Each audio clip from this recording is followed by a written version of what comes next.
ശ്യാം പ്രസാദ് ഉത്തമൻ തുടർന്ന് ബിന്ദുവിന്റെ വീട്ടിൽ നിന്നും ശ്യാം ഭൗതികദേഹം ഇപ്പോൾ ആശുപത്രിയിൽ നിന്നും ഇറക്കി അങ്ങോട്ടേക്ക് കൊണ്ടുവന്നുകൊണ്ടിരിക്കുകയാണ്. ഇനി അല്പനിമിഷങ്ങൾക്കകം പൊതുദർശനമാണ് അല്ലേ?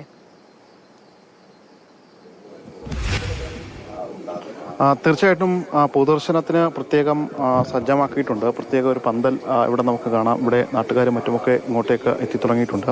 അല്പ നിമിഷം കൂടി കഴിയുമ്പോൾ ബന്ധുവിൻ്റെ ഭൗതിക ശരീരം ഇങ്ങോട്ടേക്ക് കൊണ്ടുവരും. ഇവിടെയാണ് പൊതുദർശനത്തിന് വെക്കുന്നത്. അവിടെയാണ് പൊതുദർശനത്തിലുള്ള ആളുകൾക്കും മറ്റുമൊക്കെയായിട്ട് കണ്ട് വന്ന് മടങ്ങിപ്പോകാനുള്ള സൗകര്യം ഒരുക്കിയിരിക്കുന്നത്. വീട്ടിനുള്ള പ്രത്യേകമായിട്ട് അതിന് പ്രത്യേക സ്ഥലം ഒന്നും തന്നെയില്ല. അതുകൊണ്ടാണ് തൊട്ടിപ്പുറത്തെ ഈ പറമ്പിലേക്ക് മാറ്റിയിരിക്കുന്നത്. വീടിനോട് ചേർന്നുള്ള ചെറിയൊരു ചതുപ്പുണ്ട്.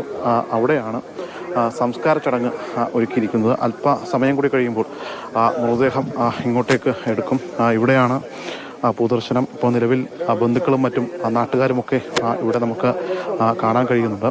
നാട്ടുകാരും മറ്റുമൊക്കെയാണ് ഇവിടുത്തെ കാര്യങ്ങളും മറ്റുമൊക്കെ കൃത്യമായ രീതിയിൽ ചെയ്യുന്നത്. സംസ്കാരത്തിനുള്ള കാര്യങ്ങളും മറ്റുമൊക്കെ. പൊതുദർശനത്തിന്റെ സമയത്തെങ്കിലും അവിടെ പൊതുപ്രവർത്തകർ ആരെങ്കിലും സ്ഥലത്തെത്തിയിട്ടുണ്ടോ?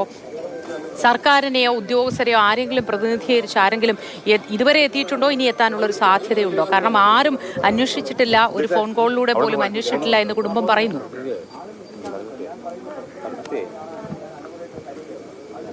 തീർച്ചയായിട്ടും ഇന്നലെ മന്ത്രിമാർ ഉൾപ്പെടെ അവിടെ വന്നിട്ട് ഇവരെ ഒന്ന് കാണാൻ കൂട്ടാക്കിയിട്ടില്ല എന്നുള്ളതാണ് എടുത്തു പറയേണ്ട ഒരു കാര്യം. മറ്റൊന്ന്, ഈ പറയുന്ന ആളുകളൊക്കെ ഉണ്ടായിട്ട് പോലും ഇവരെ ഒന്ന് കണ്ട് ആശ്വസിപ്പിക്കാൻ ഒരു നിമിഷം അവർക്ക് സമയം കിട്ടിയില്ല. അത് അവരുടെ ആരോപണം. അത് സ്വാഭാവികമായിട്ടും അത് പറഞ്ഞ യഥാർത്ഥ കാര്യമാണ്. ഇന്നലെ MLA ഉണ്ടായിരുന്നു. MLA ഇവിടെ വന്ന് പോയി എന്നല്ലാതെ മറ്റ് ഈ പറയുന്ന മന്ത്രിമാരോ ആരും തന്നെ, മുഖ്യമന്ത്രി പോലും ഇന്നലെ മെഡിക്കൽ കോളേജിൽ എത്തിയതാണ്. പക്ഷേ ഇവരെ ഒന്ന് കാണാൻ, ഈ ബന്ധുക്കളെ ഒന്ന് കാണാൻ ഒന്നും തന്നെ കൂട്ടാക്കിയില്ല എന്നുള്ളതാണ് നിലവിൽ ഇപ്പോൾ ഇവിടെയുള്ളത്. ഇവിടുത്തെ ആളുകളായിട്ടുള്ള സാധാരണക്കാരായിട്ടുള്ള ആളുകളും അതോടൊപ്പം തന്നെ പൊതുപ്രവർത്തകരും മറ്റുമൊക്കെ ആയിട്ടുള്ള ആളുകളും ഒക്കെയാണ്. ഈ ഇവിടെ ഇപ്പോൾ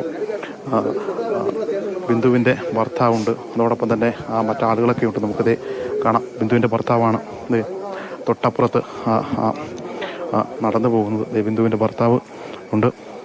ഈ പറയുന്ന നിരവധിയായിട്ടുള്ള ആളുകളും മറ്റുമൊക്കെ ഇവിടെയുണ്ട്. മറ്റ് പൊതുപ്രവർത്തകരും മറ്റുമൊക്കെ ഇവിടുത്തെ ഈ പ്രദേശത്തെ ആളുകളാണുള്ളത്. മറ്റ് ആരും തന്നെ ഇവിടെ എത്തിയിട്ടില്ല എന്നതും എടുത്തു പറയേണ്ട ഒരു കാര്യമാണ്. മറ്റ് ബന്ധുക്കളും മറ്റുമൊക്കെയാണ് നിലവിലുള്ളത്. നമുക്ക് ബന്ധുക്കളോട് വേണം ചോദിക്കാം. അല്പനിമിഷം കൂടി കഴിയുമ്പോൾ ഇങ്ങോട്ട് കൊണ്ടുവരുന്നു. ഇപ്പൊ ഇവിടെ ആയി ബോഡി ഇവിടെ ആയി ഇപ്പൊ കൊണ്ടുവരും. ഒരു 10 മിനിറ്റിനകം വരും. ഇവിടെ തന്നെയാണ് സംസ്കാരം. ഇവിടെ തന്നെ. ഇവിടെ മറ്റേ ഇതെല്ലാം ഇട്ടിട്ട് അടക്കം അപ്പുറത്ത് വീട്ടിൽ തന്നെ അപ്പുറത്ത് തന്നെ. ഇവിടെ കൊണ്ട് പൊതുദർശനത്തിന് വെക്കും. സർക്കാരിന്റെ സംവിധാനങ്ങൾ ആരെങ്കിലും വന്ന് ഇടപെടുകയും ഇതുവരെ ഒന്നും പറഞ്ഞിട്ടില്ല. ഇത്രയും നടത്ത ഈ സമയം ആയെന്നിടം വരെ ആരും വന്നിട്ടില്ല. ഇവിടെ ഒറ്റ മനുഷ്യരില്ല, ഇന്നും ആരും വന്നിട്ടില്ല. എന്തായാലും ആ ബന്ധുക്കൾ പറയുന്നത് സർക്കാർ സംവിധാനങ്ങൾ ആരും തന്നെ ഇങ്ങോട്ടേക്ക് എത്തിയിട്ടില്ല എന്ന കാര്യമാണ്. അതുതന്നെയാണ് നമുക്കും ഇവിടെ നിന്ന് കാണാൻ കഴിയുന്നത്. ഇപ്പോൾ നാട്ടുകാരും മറ്റുമൊക്കെയാണ് ഇവിടെയുള്ളത്. ഇവിടുത്തെ പൊതുപ്രവർത്തകരും മറ്റുമൊക്കെ ഉണ്ട്. എന്തായാലും നമ്മുടെയൊക്കെ ഒരു സംവിധാനത്തിൻ്റെ പൊതുവെയുള്ള ഒരു അനാസ്ഥയുടെ ഇരയാണ് ബിന്ദു. അല്പനിമിഷങ്ങൾ കൂടി കഴിയുമ്പോൾ ഇങ്ങോട്ടേക്ക് മൃതദേഹം എത്തിക്കും. ഇവിടെയാണ് പൊതുദർശനത്തിന് ഒരുക്കിയിരിക്കുന്നത്. ബന്ധുക്കളും മറ്റുമൊക്കെ നമുക്കിപ്പോൾ കാണാം. അവർ ഇവിടെ വന്നിട്ടുണ്ട്. നാട്ടുകാരുണ്ട്.